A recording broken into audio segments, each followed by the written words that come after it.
109 സങ്കീർത്തനം ആലപിച്ച് നമുക്ക് പ്രാർത്ഥിക്കാം. ഒരു സഹജീവി പോലും നാം മൂലം കർത്തൃസന്നിധിയിൽ വിലപിക്കാൻ ഇടയാകാതിരിക്കട്ടെ.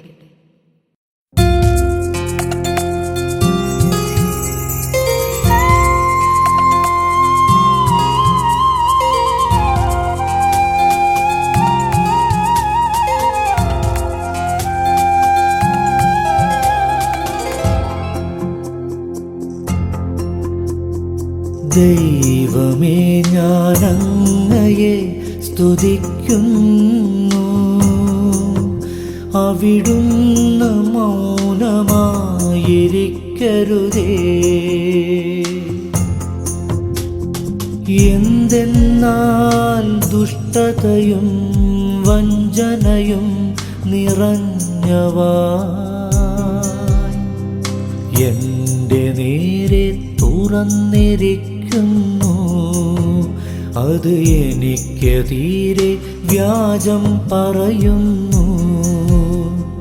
വിദ്വേഷം നിറഞ്ഞ വാക്കുകൾ കൊണ്ടവരെന്നെ വളഞ്ഞു. അകാരണമായി അവരെന്നെ ആക്രമിക്കുന്നു. ഞാൻ അവർക്കു വേണ്ടി പ്രാർത്ഥിക്കുമ്പോൾ പോലും എൻ്റെ സ്നേഹത്തിനു പകരമായി അവർ കുറ്റാരോപണം നടത്തുന്നു. ദൈവമേ, ഞാനങ്ങയെ സ്തുതിക്കുന്നു. അവിടുന്ന് മൗനമായിരിക്കരുതേ.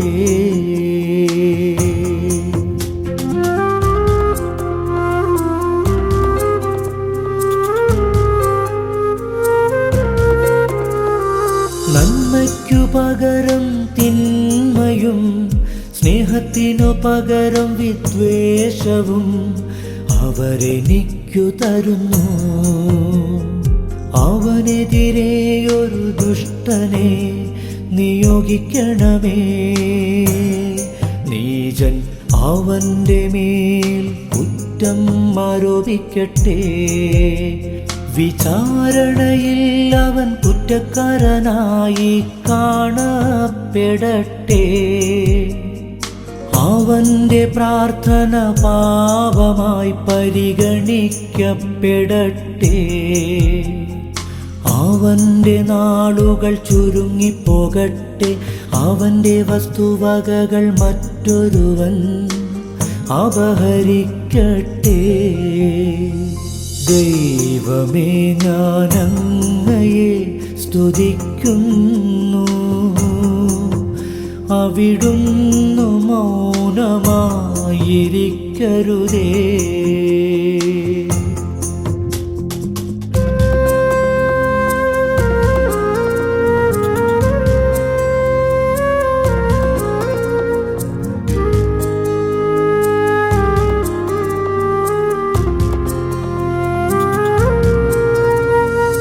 അവന്റെ മക്കൾ അനാഥരും അവന്റെ ഭാര്യ വിധവയുമായി തീരട്ടെ.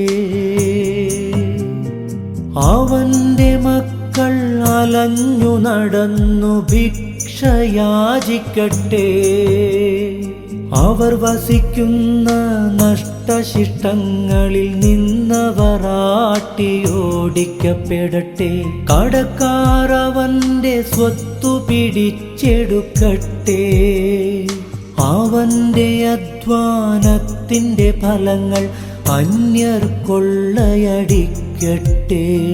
അവനോടു കാരുണ്യം കാണിക്കാൻ ആരുമുണ്ടാകാതിരിക്കട്ടെ.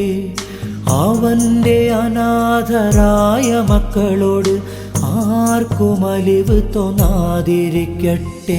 ദൈവമേ, ഞാനങ്ങയെ സ്തുതിക്കുന്നു.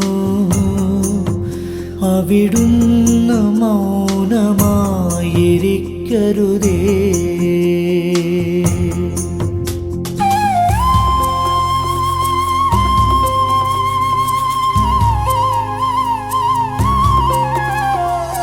അവന്റെ വംശം മറ്റുപോകട്ടെ.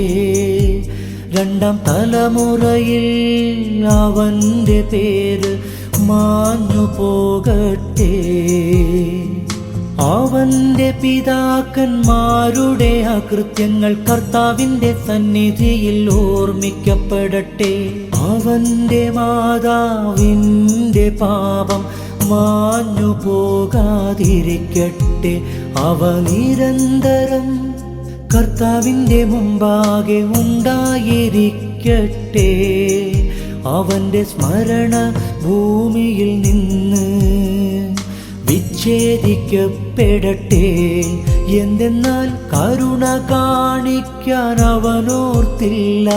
മാത്രമല്ല ദരിദ്രരെയും അഗതികളെയും ഹൃദയം തകർന്നവരെയും അവരുടെ മരണം വരെ അവൻ പിന്തുടർന്നുപദ്രവിച്ചു. ദൈവമേ, ഞാൻ അങ്ങയെ സ്തുതിക്കുന്നു. അവിടുന്നു മൗനമായിരിക്കരുതേ.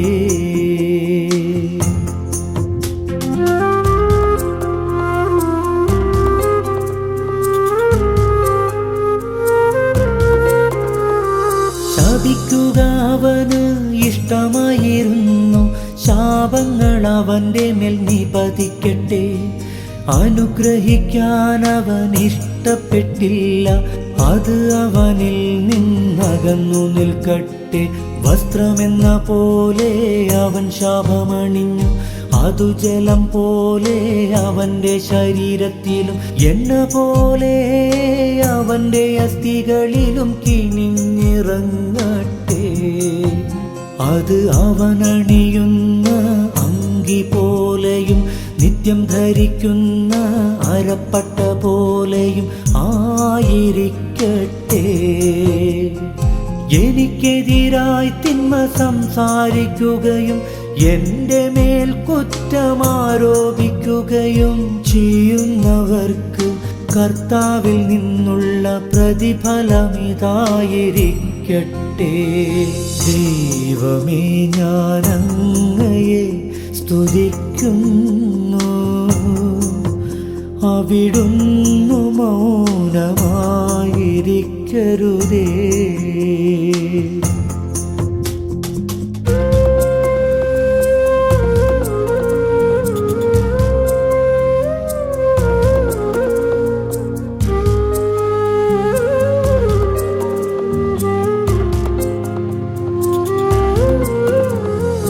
എന്നാൽ എൻ്റെ കർത്താവായ ദൈവമേ, എന്നോടങ്ങയുടെ നാമത്തിനൊത്ത വിധം പ്രവർത്തിക്കണമേ. അങ്ങയുടെ വിശിഷ്ടമായ കാരുണ്യത്തെ പ്രതി എന്നെ മോചിപ്പിക്കണമേ. ഞാൻ ദരിദ്രനും അഗതിയുമാണ്. എൻ്റെ ഹൃദയം നുറുങ്ങിയിരിക്കുന്നു. സായാഹ്നത്തിലെ നിഴൽ പോലെ ഞാൻ കടന്നു പോകുന്നു. വെട്ടുകിളിയെ എന്ന പോലെ എന്നെ കുടഞ്ഞെറിയുന്നു. ഉപവാസം കൊണ്ടെൻ്റെ കാൽമുട്ടുകൾ ദുർബലമായിരിക്കുന്നു. ഞാനെല്ലും തോലുമായിരിക്കുന്നു. എൻ്റെ മേൽ കുറ്റമാരോപിക്കുന്നവർക്കു ഞാൻ നിന്ന പാത്രമാണ്. അവർ എന്നെ കാണുമ്പോൾ പരിഹാസപൂർവം തലകുനിക്കുന്നു. എൻ്റെ ദൈവമായ കർത്താവേ, എന്നെ സഹായിക്കണമേ. അങ്ങയുടെ കാരുണ്യത്തിനൊത്ത വിധം എന്നെ രക്ഷിക്കണമേ. ദൈവമേ, ഞാൻ അങ്ങയെ സ്തുതിക്കുന്നു. അവിടുന്നു മൗനമായിരിക്കരുതേ.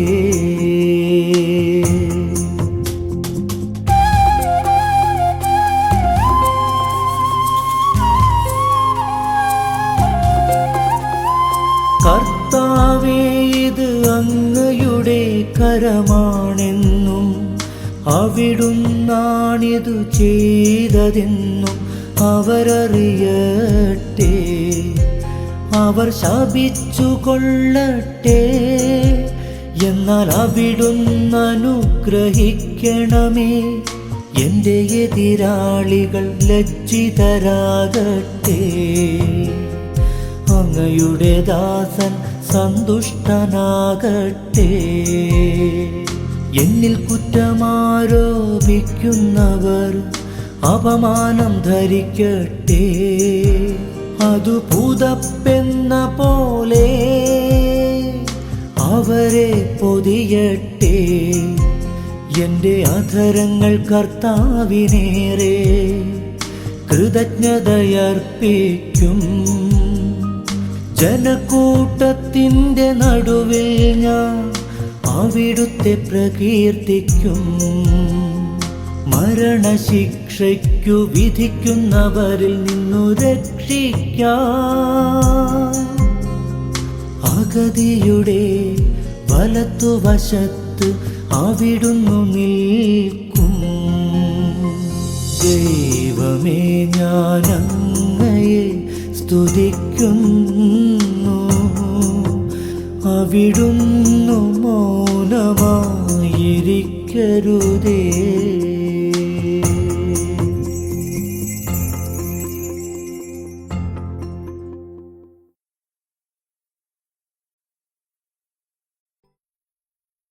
അധ്യായം 9.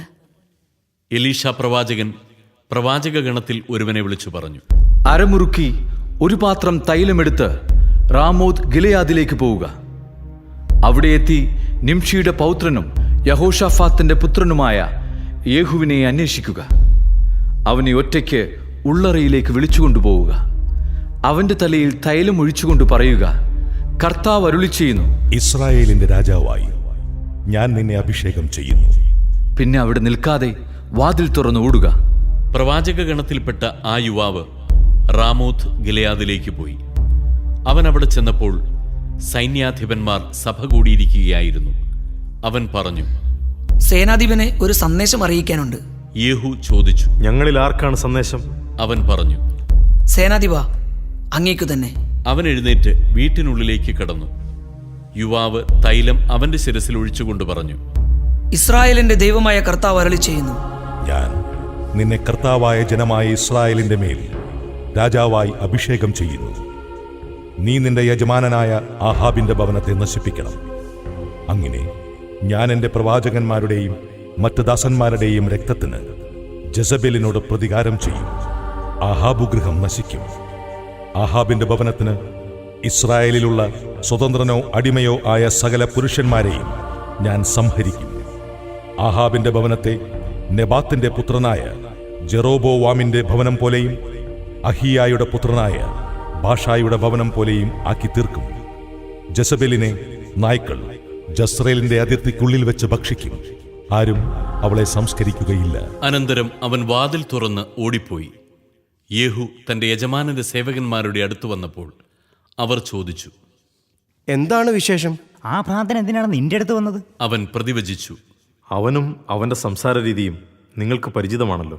അവർ പറഞ്ഞു, അത് ശരിയല്ല. നീ ഞങ്ങളോട് പറയുക. അപ്പോൾ അവൻ പറഞ്ഞു, ഇസ്രായേലിന്റെ രാജാവായി നിന്നെ ഞാൻ അഭിഷേകം ചെയ്യുന്നുവെന്ന് കർത്താവ് അരുളി ചെയ്യുന്നു എന്നവൻ എന്നോട് പറഞ്ഞു. അവർ തിടുക്കത്തിൽ തങ്ങളുടെ മേലങ്കി പടിയിൽ വിരിച്ചിട്ട് കാഹളം മുഴക്കി വിളംബരം ചെയ്തു. യേഹു രാജാവായിരിക്കുന്നു. നിംഷിയുടെ പൗത്രനും യഹോഷാഫാത്തിന്റെ പുത്രനുമായ യേഹു യോറാമിനെതിരെ ഗൂഢാലോചന നടത്തി. സിറിയ രാജാവായ ഹസായേലിനെതിരെ റാമോത്ത് ഗിലെയാദിൽ യോറാം ഇസ്രായേൽ സൈന്യത്തോടൊത്ത് പാളയമടിച്ചിരിക്കുകയായിരുന്നു.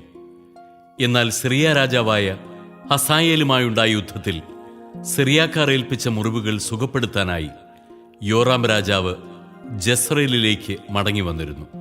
യേഹു പറഞ്ഞു, നിങ്ങൾ എൻ്റെ കൂടെയാണെങ്കിൽ നഗരം വിട്ട് ആരും ജസ്രയേലിൽ പോയി വിവരം പറയാതിരിക്കട്ടെ. അനന്തരം യേഹു തേരിൽ കയറി ജസ്രയേലിലേക്ക് പോയി. യോറാം അവിടെ കിടക്കുകയായിരുന്നു. യൂദാ രാജാവായ അഹസിയ യോറാമിനെ സന്ദർശിക്കാൻ വന്നിരുന്നു. ജസ്രയേൽ ഗോപുരത്തിലെ കാവൽക്കാരൻ യേഹുവും കൂട്ടരും വരുന്നത് കണ്ട്, ഇതാ ഒരു സംഘം എന്നു പറഞ്ഞു. ഒരു കുതിരക്കാരനെ അയച്ച് സമാധാനപരമായിട്ടാണോ വന്നിരിക്കുന്നത് എന്ന് അവരോട് ചോദിക്കുക എന്ന് യോറാം പറഞ്ഞു. അങ്ങനെ ഒരുവൻ അവരുടെ അടുത്തേക്ക് കുതിരപ്പുറത്ത് പുറപ്പെട്ടു. അവൻ പറഞ്ഞു, സമാധാനത്തിലാണോ വന്നിരിക്കുന്നതെന്ന് രാജാവ് അന്വേഷിക്കുന്നു. യേഹു പറഞ്ഞു, സമാധാനവുമായി നിനക്കെന്ത് ബന്ധം? എന്റെ പിന്നാലെ വരിക. കാവൽക്കാരൻ യോറാമിനോട് പറഞ്ഞു. ദൂതൻ അവരുടെ സമീപമെത്തി, എന്നാൽ മടങ്ങി വരുന്നില്ല. രണ്ടാമതും ഒരു കുതിരക്കാരനെ അയച്ചു. അവനും ചെന്നു പറഞ്ഞു, സമാധാനത്തിലാണോ വന്നിരിക്കുന്നതെന്ന് രാജാവ് അന്വേഷിക്കുന്നു. യേഹു മറുപടി പറഞ്ഞു, സമാധാനവുമായി നിനക്കെന്ത് ബന്ധം? എന്റെ പിന്നാലെ വരിക. കാവൽക്കാരൻ വീണ്ടും അറിയിച്ചു. അവൻ അവിടെയെത്തി, എന്നാൽ മടങ്ങുന്നില്ല. നിംഷിയുടെ മകനായ യേഹുവിനെ പോലെ ഉഗ്രതയോടെയാണ് അവൻ രഥമോടിക്കുന്നത്. രഥമൊരുക്കാൻ യോറാം പറഞ്ഞു. അവൻ അങ്ങനെ ചെയ്തു. ഉടനെ ഇസ്രായേൽ രാജാവായ യോറാമും യൂദാ രാജാവായ അഹസിയായും തങ്ങളുടെ രഥങ്ങളിൽ കയറി യേഹുവിനെ കാണാൻ പുറപ്പെട്ടു. ജസ്രയേൽക്കാരനായ നാബോത്തിന്റെ സ്ഥലത്ത് വെച്ച് അവനെ കണ്ടുമുട്ടി. യോറാം, നീ സമാധാനത്തിലാണോ വന്നിരിക്കുന്നത് എന്ന് ചോദിച്ചു. അവൻ പറഞ്ഞു, നിന്റെ അമ്മ ജസബലിന്റെ വിഗ്രഹാരാധനയും ആഭിചാരവും ഇത്ര അധികമായിരിക്കെ എങ്ങനെ സമാധാനം ഉണ്ടാകും? യോറാം കുതിരയെ തിരിച്ച്, അഹസിയ, ഇതാ രാജദ്രോഹം എന്ന് പറഞ്ഞുകൊണ്ട് പലായനം ചെയ്തു. യേഹു യോറാമിനെ സർവശക്തിയോടും കൂടെ വില്ലുവലിച്ച് എയ്തു. അസ്ത്രം അവന്റെ തോളുകളുടെ മധ്യേ തുളച്ചു കയറി. ഹൃദയം ഭേദിച്ചു. അവൻ തേരിൽ വീണു. യേഹു തന്റെ അംഗരക്ഷകൻ ബിദ്കാറിനോട് പറഞ്ഞു, അവനെ എടുത്തുകൊണ്ടുപോയി ജസ്രയേൽക്കാരനായ നാബോത്തിന്റെ ഭൂമിയിൽ എറിയുക. ഞാനും നീയും ഇരുവശങ്ങളിലും ആഹാബ് പിന്നിലുമായി സവാരി ചെയ്യുമ്പോൾ കർത്താവ് അവനെതിരെ അരുളി ചെയ്ത വചനം നീ ഓർക്കുക. കർത്താവ് അരുളി ചെയ്യുന്നു, ഇന്നലെ ഞാൻ കണ്ട നാബോത്തിന്റെയും അവന്റെ പുത്രന്മാരുടെയും രക്തമാണേ, ഇവിടെ വെച്ചു തന്നെ ഞാൻ നിന്നോട് പ്രതികാരം ചെയ്യും. അതിനാൽ കർത്താവിന്റെ വാക്കനുസരിച്ച് അവനെ എടുത്തുകൊണ്ടുപോയി അവിടെ എറിയുക. യൂദാ രാജാവായ അഹസിയ ഇത് കണ്ട് ബത്ഹഗാൻ ലക്ഷ്യമാക്കി ഓടി. യേഹു പിന്തുടർന്നു. അവനെയും എയ്തു കൊല്ലുക എന്നു പറഞ്ഞു. തേരോടിച്ചു പോകുന്ന അവനെ ഇബലെയാമിന് സമീപമുള്ള ഗൂർ കയറ്റത്തിൽ വെച്ച് അവർ എയ്തു. അവൻ മെഗിദോയിലേക്ക് പലായനം ചെയ്തു. അവിടെ വെച്ച് മരിച്ചു. ഭൃത്യൻ അവനെ തേരിൽ കിടത്തി ദാവീദിന്റെ നഗരമായ ജെറുസലേമിൽ കൊണ്ടുവന്ന് പിതാക്കന്മാരുടെ ശവകുടീരത്തിൽ അടക്കി. ആഹാബിന്റെ മകനായ യോറാമിന്റെ 11-ാം ഭരണവർഷം അഹസിയ യൂദായിൽ ഭരണമേറ്റു. യേഹു ജസ്രയേലിലെത്തിയെന്ന് ജസബൽ കേട്ടു. അവൾ കണ്ണെഴുതി മുടി അലങ്കരിച്ചു. കിളിവാതിലൂടെ പുറത്തേക്ക് നോക്കി. യേഹു പടി കടന്നപ്പോൾ അവൾ ചോദിച്ചു, യജമാനഘാതക സിമ്രി, നീ സമാധാനത്തിലോ വന്നിരിക്കുന്നത്? അവൻ കിളിവാതിലിലേക്ക് മുഖമുയർത്തി ചോദിച്ചു. ആരാണ് എന്റെ പക്ഷത്തുള്ളത്? 2-3 അന്തഃപുര സേവകന്മാർ അവനെ നോക്കി. അവൻ പറഞ്ഞു, അവളെ താഴേക്കെറിയുക. അവർ അങ്ങനെ ചെയ്തു. അവളുടെ രക്തം ചുവരിന്മേലും കുതിരപ്പുറത്തും ചിതറി. കുതിരകൾ അവളെ ചവിട്ടിത്തേച്ചു. യേഹു അകത്തു കടന്ന് ഭക്ഷിച്ച് പാനം ചെയ്തു. പിന്നെ അവൻ പറഞ്ഞു, ഇനി ശപിക്കപ്പെട്ട ആ സ്ത്രീയുടെ കാര്യം നോക്കാം. അവളെ അടക്കം ചെയ്യണം. അവൾ രാജപുത്രിയാണല്ലോ. സംസ്കരിക്കാൻ ചെന്നപ്പോൾ അവളുടെ തലയോടും പാദങ്ങളും കൈപ്പത്തികളുമല്ലാതെ അവർ ഒന്നും കണ്ടില്ല. അവർ മടങ്ങിവന്ന് വിവരമറിയിച്ചപ്പോൾ അവൻ പറഞ്ഞു, തന്റെ ദാസൻ തിഷ്ബിനായ ഏലിയായിലൂടെ കർത്താവ് അരുളി ചെയ്ത വചനം ഇതാണ്. ജസ്രയേലിന്റെ അതിർത്തിക്കുള്ളിൽ വെച്ച് ജസബേലിന്റെ മാംസം നായ്ക്കൾ ഭക്ഷിക്കും. ജസബേലിന്റെ ജഡം തിരിച്ചറിയാനാവാത്ത വിധം ജസ്രയേലിലെ വയലിൽ ചാണകം പോലെ കിടക്കും. ഇതാണ് ജസബൽ. അധ്യായം 11. ഇസ്രായേൽ ശിശുവായിരുന്നപ്പോൾ ഞാൻ അവനെ സ്നേഹിച്ചു. ഈജിപ്തിൽ നിന്ന് ഞാൻ എൻ്റെ മകനെ വിളിച്ചു. ഞാൻ അവരെ അടുക്കിലേക്ക് വിളിക്കുന്തോറും അവർ എന്നിൽ നിന്ന് അകന്നു പോവുകയാണ് ചെയ്തത്. അവർ ബാൽദേവന്മാർക്ക് ബലിയും വിഗ്രഹങ്ങൾക്ക് ധൂപവും അർപ്പിച്ചു പോന്നു. എഫ്രായിമിനെ നടക്കാൻ പഠിപ്പിച്ചത് ഞാനാണ്. ഞാൻ അവരെ എന്റെ കരങ്ങളിലെടുത്തു. എന്നാൽ തങ്ങളെ സുഖപ്പെടുത്തിയത് ഞാനാണെന്ന് അവർ അറിഞ്ഞില്ല. കരുണയുടെ കയർ പിടിച്ച് ഞാൻ അവരെ നയിച്ചു, സ്നേഹത്തിന്റെ കയർ തന്നെ. ഞാൻ അവർക്ക് താടിയലിൽ നിന്ന് നുകമയച്ചു കൊടുക്കുന്നവനായി ഞാൻ കുനിഞ്ഞ് അവർക്ക് ഭക്ഷണം നൽകി. അവർ ഈജിപ്ത് ദേശത്തേക്ക് മടങ്ങും. അസീറിയ അവരുടെ രാജാവാകും. കാരണം എന്റെ അടുക്കിലേക്ക് മടങ്ങി വരാൻ അവർ വിസമ്മതിച്ചു. വാൾ അവരുടെ നഗരങ്ങൾക്കെതിരെ ആഞ്ഞു വീശും. നഗര കവാടങ്ങളുടെ ഓടാമ്പലുകൾ അത് തകർക്കും. കോട്ടകൾക്കുള്ളിൽ വെച്ച് അവരെ അത് വിഴുങ്ങും. എന്റെ ജനം എന്നെ വിട്ടകലാൻ തിടുക്കം കാട്ടുന്നു. അതുകൊണ്ട് അവർക്ക് നുകം വെച്ചിരിക്കുന്നു. ആരും അതെടുത്ത് മാറ്റുകയില്ല. എഫ്രായിം, ഞാൻ നിന്നെ എങ്ങനെ ഉപേക്ഷിക്കും? ഇസ്രായേൽ, ഞാൻ നിന്നെ എങ്ങനെ കൈവിടും? ഞാൻ നിന്നെ എങ്ങനെ അദ്മായെപ്പോലെയാക്കും? സെബോയിമിനോടെന്ന പോലെ നിന്നോടെങ്ങനെ പെരുമാറും? എന്റെ ഹൃദയം എന്നെ വിലക്കുന്നു. എന്റെ അനുകമ്പ ഊഷ്മളവും ആർദ്രവുമായിരിക്കുന്നു. ഞാൻ എന്റെ ഉഗ്രകോപം നടപ്പാക്കുകയില്ല. എഫ്രായിമിനെ വീണ്ടും നശിപ്പിക്കുകയില്ല. ഞാൻ ദൈവമാണ്, മനുഷ്യനല്ല. നിങ്ങളുടെ ഇടയിൽ വസിക്കുന്ന പരിശുദ്ധൻ തന്നെ. ഞാൻ നിങ്ങളെ നശിപ്പിക്കാൻ വരികയില്ല. അവർ കർത്താവിന്റെ പിന്നാലെ പോകും. അവിടുന്ന് സിംഹത്തെ പോലെ ഗർജിക്കും. അതെ, അവിടുന്ന് ഗർജിക്കും. അപ്പോൾ അവിടുത്തെ പുത്രന്മാർ പടിഞ്ഞാറുനിന്ന് പേടിച്ചു വിറച്ചു വരും. ഈജിപ്തിൽ നിന്ന് പക്ഷികളെപ്പോലെയും അസീറിയ ദേശത്തു നിന്ന് പ്രാവുകളെപ്പോലെയും അവർ തിടുക്കത്തിൽ വരും. ഞാൻ അവരെ സുഭവനങ്ങളിലെത്തിക്കും. കർത്താവ് അരുളി ചെയ്യുന്നു. എഫ്രായിം വ്യാജം കൊണ്ടും ഇസ്രായേൽ ഭവനം വഞ്ചന കൊണ്ടും എന്നെ വലയം ചെയ്തിരിക്കുന്നു. എന്നാൽ യൂദായെ ഇന്നും ദൈവം അറിയുന്നു. അവൻ പരിശുദ്ധനായവനോട് വിശ്വസ്തത പുലർത്തുന്നു.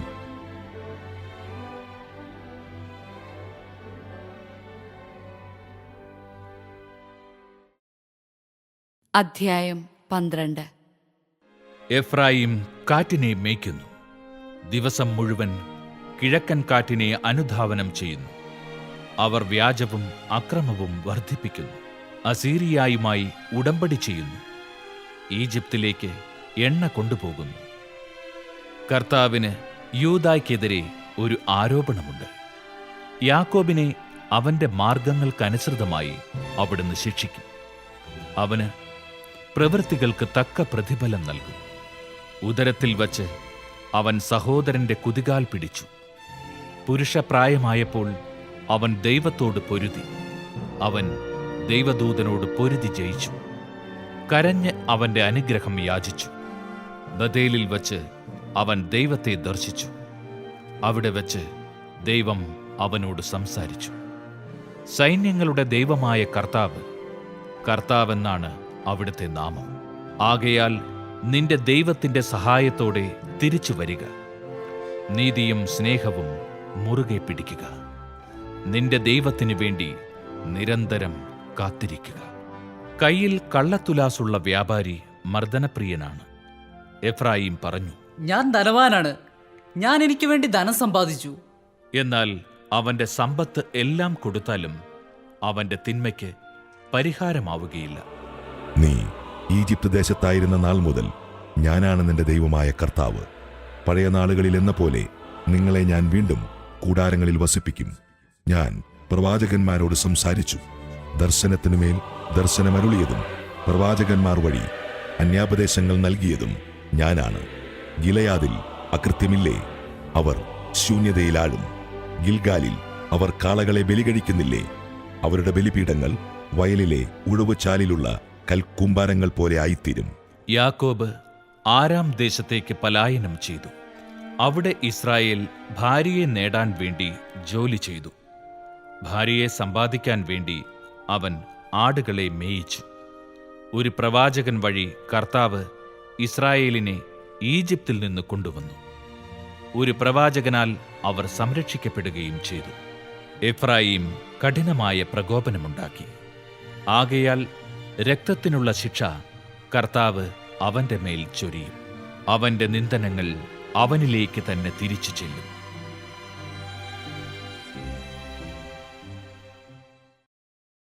അധ്യായം 13. എഫ്രായിം സംസാരിച്ചപ്പോൾ ആളുകൾ വിറച്ചു. അവർ ഇസ്രായേലിൽ സമുന്നതനായിരുന്നു.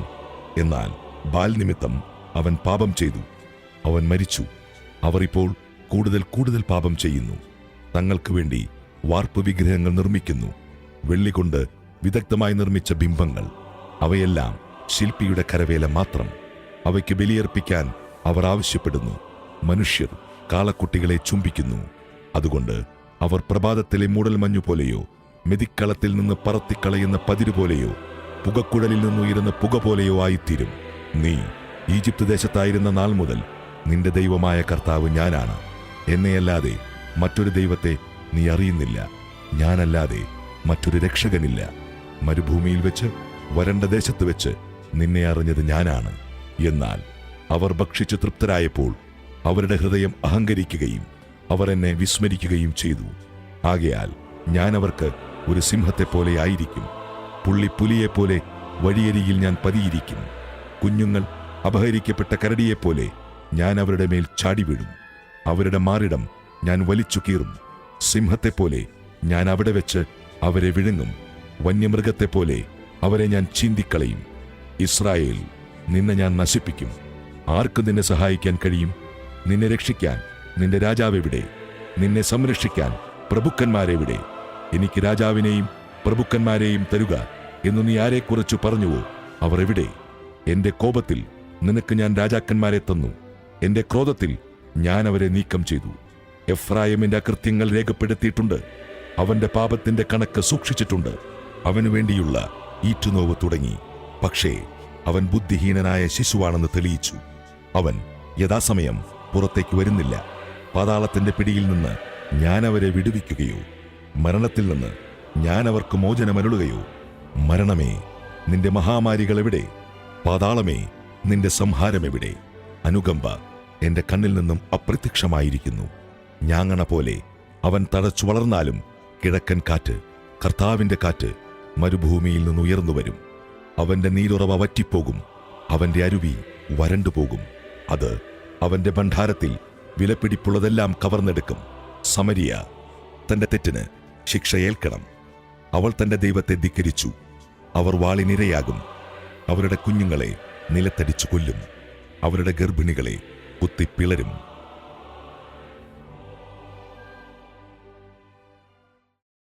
അധ്യായം 14.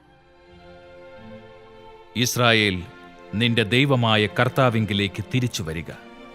നിന്റെ അകൃത്യങ്ങൾ മൂലമാണ് നിനക്ക് കാലിടറിയത്. കുറ്റമേറ്റു പറഞ്ഞ് കർത്താവിന്റെ അടുക്കിലേക്ക് തിരിച്ചു വരിക. അവിടുത്തോട് പറയുക, അകൃത്യങ്ങൾ അകറ്റണമേ. നന്മയായത് അവിടുന്ന് സ്വീകരിച്ചാലും ഞങ്ങളുടെ അധരഫലങ്ങൾ ഞങ്ങൾ അർപ്പിക്കും. അസീറിയായിക്ക് ഞങ്ങളെ രക്ഷിക്കാനാവുകയില്ല. സവാരി ചെയ്യാൻ ഞങ്ങൾ കുതിരകളെ തേടുകയില്ല. ഞങ്ങളുടെ കരവേലകളെ ഞങ്ങളുടെ ദൈവമേ എന്ന് ഒരിക്കലും വിളിക്കുകയില്ല.